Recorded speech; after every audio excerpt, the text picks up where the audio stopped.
Ladies and gentlemen, what's going on? Once again, I am your favorite basement-dwelling IT tech, Nev from Nev's Tech, but don't worry, ma'am, I am from the internet, and today I want to talk about a little article that I found. It's about TikTok, my guys. Over 50% of TikTok ADHD contain misinformation, studies find. So if you haven't been on TikTok, there's all kinds of information on there about mental health, about how you should run your life, and about how your spouse should be.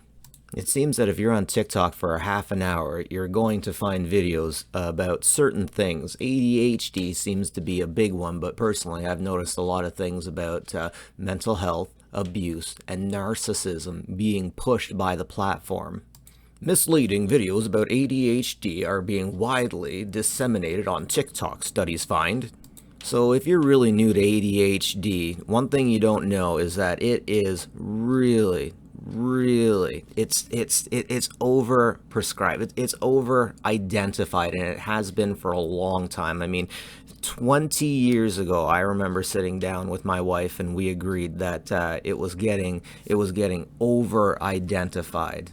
And now, after becoming a TikTok guru, she has identified it within herself, me, and both of our children.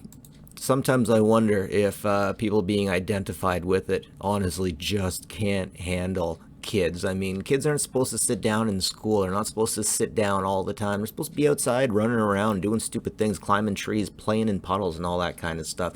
And I have a feeling that if you're about 35 years old, you've heard this conversation multiple times. A new study published in the Canadian Journal of Psych has uncovered a high prevalence of misinformation about ADD in TikTok videos. The scientists believe the research warned that the misleading information could potentially result in increased risk of overdiagnosis or misdiagnosis. Once again, overdiagnosis is already a problem within the communities, in the medical communities. I'll tell you, if I was born 5 years later, I'm sure that it would have said that I have ADHD.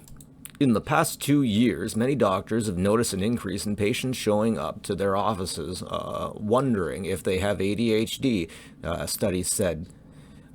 A generic psychiatrist and sleeping disorder medicine fellow at the University of British Columbia. We think TikTok has been at least partly responsible for the increased awareness of ADHD, and the hashtag ADHD is the seventh most popular health hashtag on the I'm going to have to look into that, and there is a large ADHD community on the platform as well.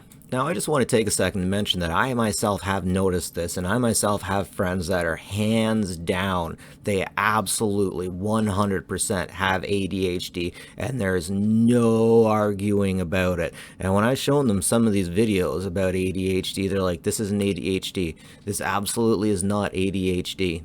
Now, granted, there are multiple types of ADHD, but I've personally seen TikTokers that are talking about ADHD and giant books that they read about it. And when I show these to my friends with ADHD, they said, if you have ADHD, you won't be able to read these books because they're too damn big.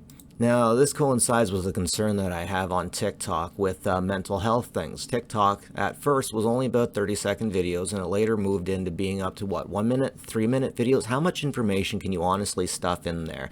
I have great concern about people on abuse TikToks and people on mental health giving out disinformation, bad information.